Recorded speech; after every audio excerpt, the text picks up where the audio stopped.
My theory for it is that British elites have three beliefs that are very difficult to square with each other, which is one of them, which is that biodeterminism is completely false, that a child's outcomes are based wholly on their environment. Second, that inequality is bad. So the fact that children from different households have different outcomes is genuinely negative, is like a genuinely really bad thing to happen. And three, that education can basically fix all of these ends. So that when you see that children who go to the same schools end up having different outcomes based on their parents' backgrounds, the best theory that then comes to mind is, oh, it's about what's going on slightly before school, which I think is why so much energy is poured into the early years foundation stage. Would you like to know more? Hello! It is so exciting to be with you guys today. I am really excited to bring someone who I feel we have scouted in talent scouting, but it seems that all of the other rising conservative intellectuals also know her. Aria Babu, who is sort of a underground key figure in the conservative intellectual movement in the UK. And she recently started a Substack. She's only one episode in, but I already love it. I was actually planning to do an episode just on this chain of Substacks that she's releasing. So do you want to start by going into this Substack that you're working on, the first episode, and then we can expand from there? Yeah, of course. So my first piece was about how socially conservative countries don't seem to have higher birth rates than socially liberal countries. So the first look at the data, if you just look at the European Values Survey and you compare that to just TFRs across these countries, shows that actually the more socially conservative countries, so we're thinking like Italy and Spain, for example, have lower birth rates than the more socially liberal ones. We're thinking Scandinavian countries, France, Britain. My second post, which I've already done the research for, but I haven't published yet, then goes into asking why that might be the case. So my first theory is that maybe more socially liberal countries have better provision of childcare. They have more public services that support motherhood. So I looked at cost of childcare, number of parents who use it, and yeah, both of those things basically, and also attitudes towards using childcare. And it seems that those also have literally no correlation with birth rates in different countries. And I remember seeing that in Austria, the cost of a nursery place for 2 kids costs 3% of the average woman's income, whereas in Switzerland, it costs 64%, and those countries have the exact same birth rate. Fascinating. Wow. So that doesn't seem to make a difference. And I was like, okay, what is another reason why a more socially liberal country might have a higher birth rate? Well, maybe it's because a more socially liberal country, well, I was going to say maybe it's just because it's a nicer place to live. That's actually super unmeasurable. I mean, maybe it is a nicer place to live and that does make it easier, but that kind of sounds like bullshit to me. So then I thought, okay, what are the other correlates that might have between social conservatism and birth? And I was wondering if maybe it's because the more you value motherhood, the more you prize it, the more work it might be for people. So it's very difficult to then try and pick out data that suggests how much work do you think children are. But the closest I could find on the OECD stats side is birth rates as correlated with the amount of time that mothers spend with new babies. Okay. And then you do get the correlation. Then you get the correlation that pretty much maps to the socially conservative to socially liberal correlation. So that's my underlying theory currently, which is that the more socially conservative people also believe that having children is much more work. And so just to be clear, more socially conservative nations also report higher amounts of time spent with new babies. And is this in the form of maternity leave, or is there some other measure of time spent? So the stat I looked at was just number of hours that they spend. So they do hours a day doing childcare. Yeah. So the OECD does classic polling, which is how many hours do you spend in work, how many hours do you spend in leisure, how many hours do you spend in household labor in general, and then they looked at mothers of newborn women, newborn babies.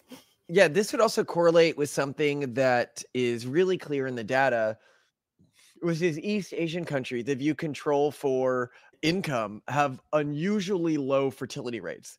And generally, the more conservative an East Asian country is, the lower its fertility rate is going to be. And something we keep hammering home on this show when we bring up the East Asian sphere, because it's something that I think goes against a lot of Westerners' intuition, is that East Asian countries are more socially conservative than Western countries by a pretty dramatic amount. And so this would also explain why those countries have such low fertility rates, which this has a lot of really interesting implications, what you're finding. So the first is something that, progressives don't want to hear, which is that it turns out that you're not actually helping by subsidizing childcare. That does not appear to matter. But then the second is, and this is a deleterious thing, I keep seeing conservative influencers, even ones who think of themselves as pronatalists, advocating, which is the stay-at-home mom lifestyle. And what we are seeing here is almost nothing other than wealth negatively impacts fertility as much as the expectation of the stay-at-home mother lifestyle among mothers. And there's two really interesting points we can take away from this. One, and we often point this out, there was the Nobel Prize winner this year did a thing on this, and I'm going to see if I can find the graph and put it on the screen, but it shows that over time, women, like we think that women now are employed in the workforce at higher rates than they were historically, which is true. They are employed now at the workforce at higher rates than they were like in the 50s. But if you go back before that, increasingly you see higher and higher rates of women participation in the workforce. And what we really had was just a slump of female participation in the workforce when jobs began to take people out of the home. So what we're actually seeing when people are modeling these stay-at-home wife scenarios is they think they are modeling a traditional lifestyle when they really are not modeling a traditional lifestyle. They're modeling an incredibly indulgent lifestyle that was signaled by 1950s Hollywood and is just as indulgent as any lifestyle today in 1950s Hollywood. I don't know if you've ever seen like movies in the 80s, but you look at them and like everyone lives in a mansion. Like you look at Home Alone. Who lives in a house that large? I really watching that movie, I'm like, what did they do for work? Yeah, it's in New York or so. No, I don't remember, but I remember it's in like a city too.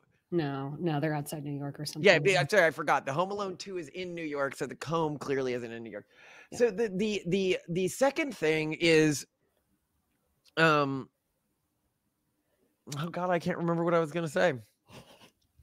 Well, I would add one piece of annotation, which is when you have like 5, 6, 7 children, having a stay-at-home parent then becomes essentially a career because you are doing homeschooling, because you are doing household management in like a totally different level. It's like you're no longer like cooking home meals, you are a caterer. So I would just say like normal people's stay-at-home mom experience, like the one that happens mostly in mainstream developed nations, is like 1 or 2 kids, which is indeed, as Malcolm describes, like a luxury experience. But when you're actually doing like 6, 7, 8 kids, that does become a different story.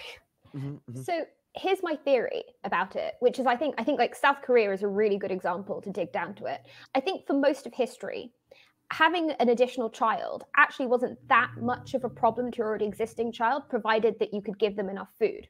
But now the returns on education are quite high. And actually, we don't have super good theories about how much parent investment helps with kids. But we do see that the kids who generally achieve better do have parents who spend way more time with them. Whether that's just like an effect of conscientiousness or if that's like the actually to the kids' benefit is something I don't really know. But I think South Korea is definitely a country where positional education and hard work is really, really well rewarded in the education system. So their tests aren't really just IQ tests, like the SAT can kind of be a proxy for. So it really does help to study aggressively. So by having a second child, if you're not constantly reading to that kid and constantly teaching that kid maths, then you really are actually depriving your child. I think to some extent, it is a rational approach to the education systems as set up in some of these countries. I agree and disagree. So I happen to be, I think that this is the intuition. I think what you are describing is why people are making these decisions frequently. However, the intuition is wrong from the data. We can look at economic and educational outcomes by number of siblings. And what we find is that when you go, I seem to remember like up to like 2 to 3 siblings, every sibling actually helps a little, or at least isn't negative. Siblings really only begin to deleteriously affect their other siblings, I think, when you're going above 3. And then the effect is incredibly small. So you have this intuition, which I think once you're a parent, like I would say this because I know we have a number of parents with a lot of kids who watch our podcast, and it's sort of the thing that every parent goes through when they have a lot of kids was the first kid, you put astronomical amounts of time into them and stuff like that. The second kid, a little bit less. By the time you're on kid 3, you're like, oh shit, like I really don't need to worry about potty training them because they're going to figure it out. You're like, I don't One really need. mother we were just talking with said, like, by the time I had the fourth kid, I'm just making sure he's not going to bed with something like a choking hazard in his mouth. Like, you know. Good. I think that's what we're seeing here is so much of how kids turn out is really just genetics and their peer group, which you actually create and influence through having a large number of kids. So that's I think a really good point, and one that hopefully we can dispel a myth around. But the other thing, and the reason I think this data is so important, is so many people's intuition is we just need to go back to the old ways, or what they perceive as the old ways. And so I said one of the problems is you might misperceive the old ways, but also the social and technological environment we are in is different. And it is as important here when we talk about, you know, is being a stay-at-home mother like the optimal choice to promote societally. Now, I think individually it's a great choice, but I think that there's a lot of conservative influencers who think they're helping the perinatalist cause and are promoting it for everyone who intends to have kids. And that's where I think it's really deleterious. And then the second thing is the other area I think we see this, and we're always advocating for this on our show, is fertility rates are falling pretty dramatically. And so some conservative practices that used to increase fertility, like, okay, let's say contraception bans, right? Like, let's ban contraception.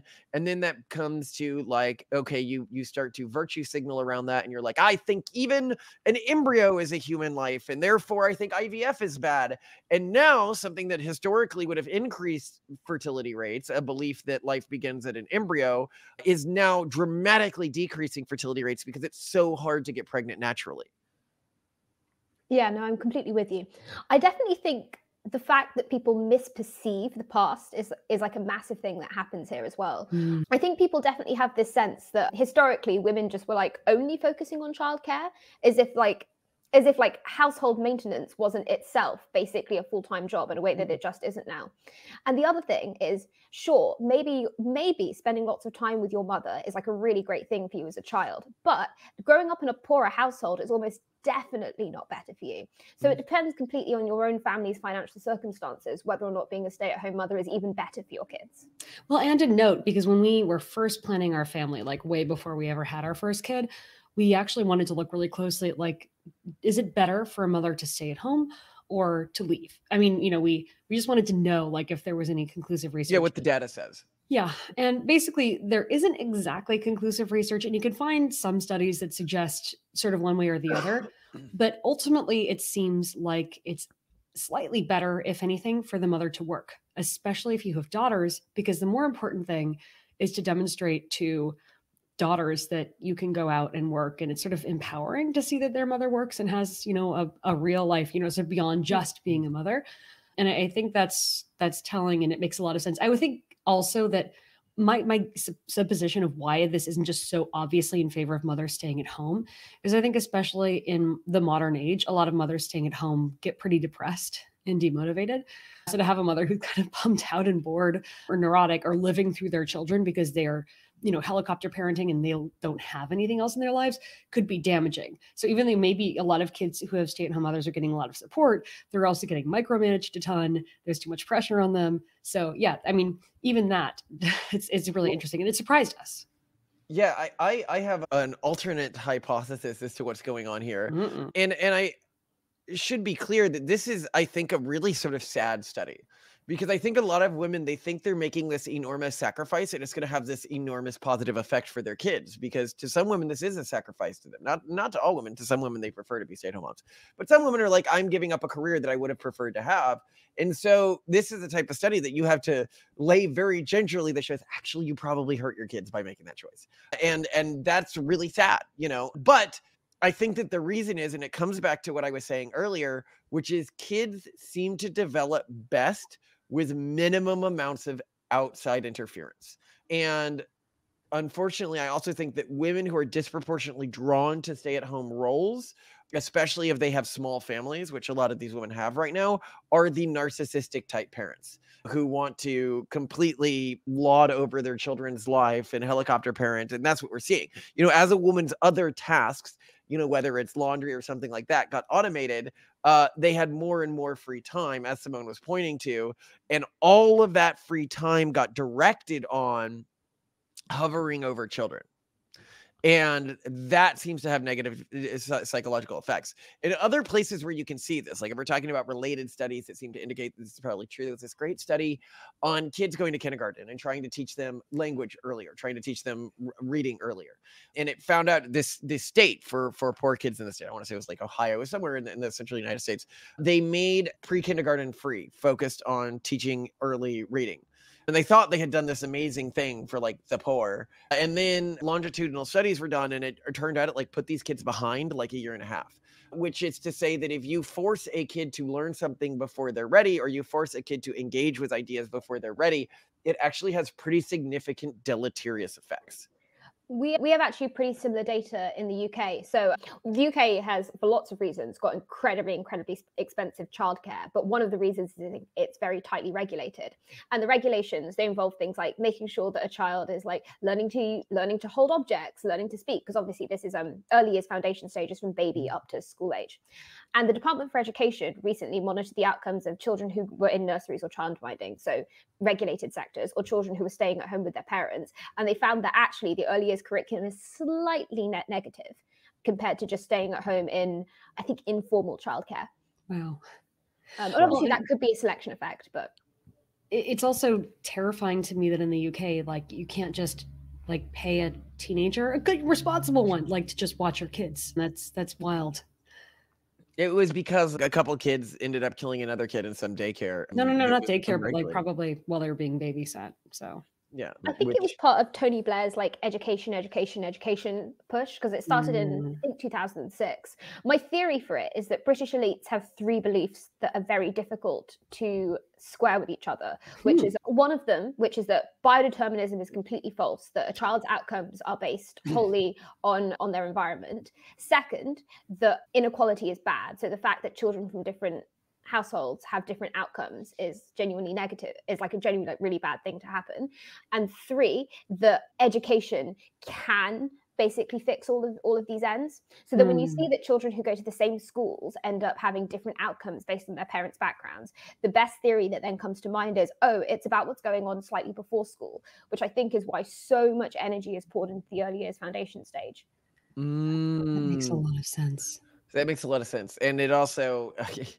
yeah, obviously it doesn't work, and it seems to make things worse. So yeah, I think that with a lot of this stuff in the modern era, the cool thing is the data is out there, and people like, look, we don't trust academia any more than the next guy, right?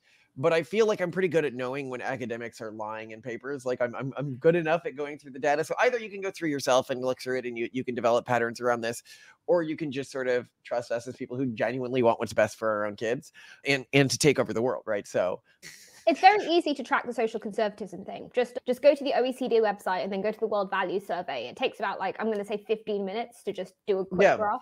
Well, also, like, you're telling people how to do it as well, right? Like go out there, do it for yourself. It's the same with multiple siblings things. This intuition that if I spend less time on a kid, that's going to hurt the kid. Again, you can just look, like, this is a really replicated finding. You are hurting the kid by spending additional time on them. And this can be a really interesting thing for a husband who has a wife who is overbearing to work on. You know, to an extent, you're in charge of protecting your kids.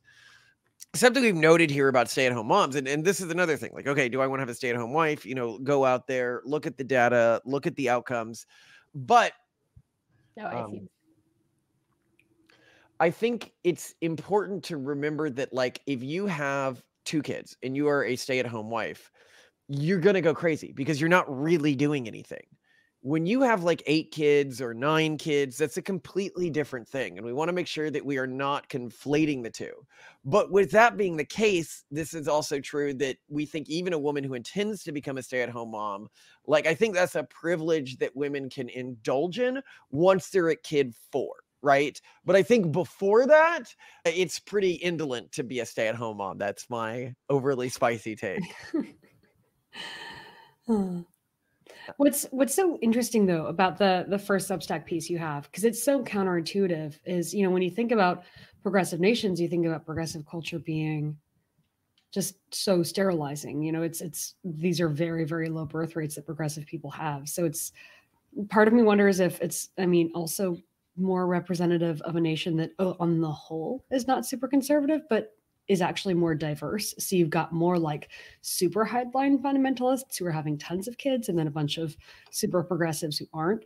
But I'm wondering like what your thoughts are on that. On like, what's going on? I suspect it probably isn't that like Sweden has like a large handful of like super fundamentalists. I suspect it realistically is just about people being more likely to have 2 or 3 kids versus 1 or 2. Like that's kind of the range we're thinking within in most rich countries. And so I don't think it probably is that. My guess is also that people have very bad intuitions about which countries have low birth rates. Yeah. So I think most people would be surprised to know that India is currently a replacement rate. Below replacement rate. Yeah. As of this year, yeah. And I think it's going to fall pretty quickly from where it is now, which is a shame. Yeah. Yeah, I think people, I guess there's a lot of conflation of population size with birth rate, and it's going to take us a really long time to get around that. Yeah, I think so. I guess also it is definitely true that more conservative people, at the very least in the Anglosphere, do have higher birth rates. So I guess that's another reason why it makes intuitive sense. And I don't actually have a great way of squaring that. So I do. I think that there is a big difference between being a conservative individual from a minority conservative group and being in a conservative normative environment. Right. And I think that the conservative normative environment actually hurts conservative individuals within the country in terms of their fertility rate.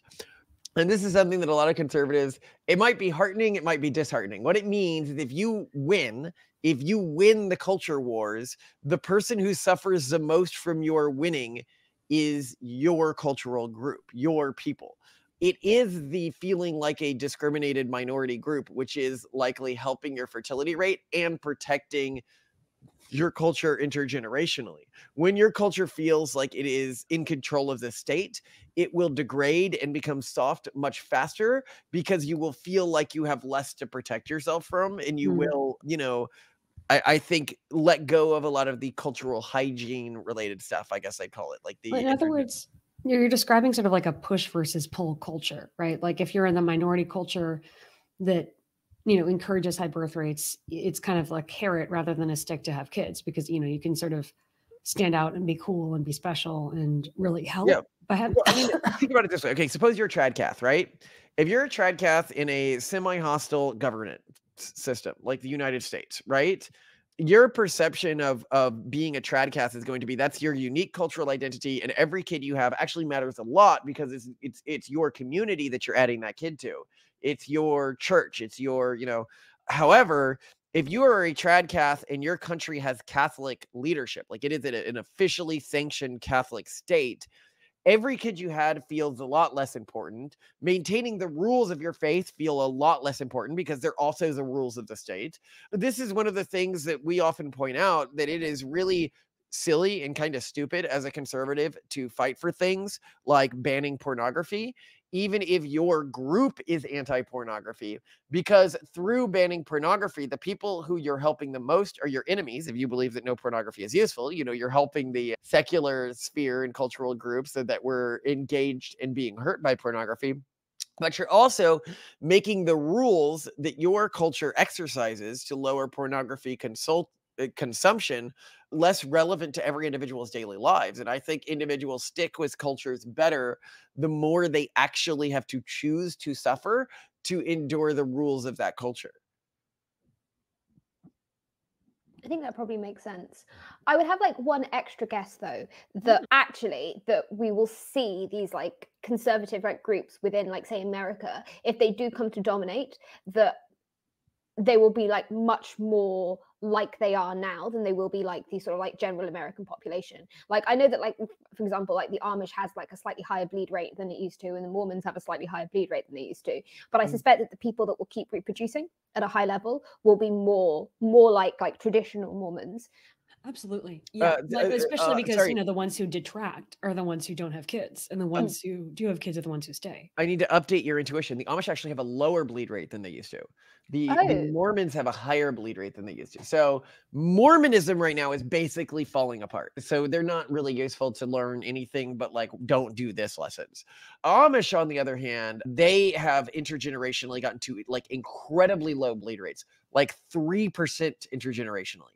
And that's just So I thought as the Amish, basically, as they had to move off like being like purely like agricultural, you get like a small set of Amish that have to interact more and more with the English, as they call it, and that group has a lower birth rate. That group Oh, does. yeah, it does. Yeah. So he's referring more to strict Amish, and like not so much farmers. like the Mennonites who have cell phones and Schwartz and cars troopers. Yeah. They're called. Anyway, was there anything else you wanted to say on this topic? I don't think so. I like this. Well, I mean, I think this is just really important for people to know because it is such a non-intuitive thing. It is so important from a pronatalist advocacy perspective because it is, I think, in the same way that progressives, the first thing they want to say is let in more immigrants. And you're like, well, that actually doesn't help. And then they go, well, give people money and give free childcare. And you're like, well, that doesn't work. And they're like, well, all of the things that supported the shit I already wanted to do don't work. And with conservatives, you have the similar instinct, which is, well, go back to the way things used to be, or at least the way that they perceive the way things used to be. And you're like, you have to say, unfortunately, no, pronatalism as an agenda doesn't allow you to just push whatever it is that you were planning to do beforehand. You actually need to look at the data and be very intentional if you want to be one of the groups that survives. Yeah. And we are so excited to have you on. And I hope people check out the Substack. And I expect many interesting things from her in the future.